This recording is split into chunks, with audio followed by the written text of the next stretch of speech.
Hello, welcome, what's up guys, I am Mario.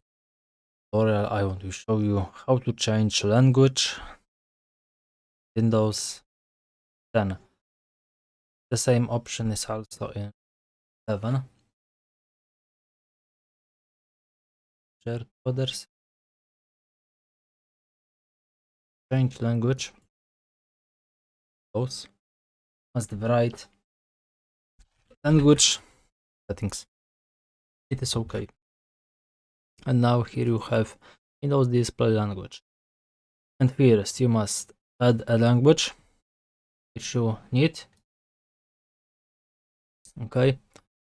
And as you can see, settings video Windows display language. Windows needs to sign you out in order to apply new language. Continue.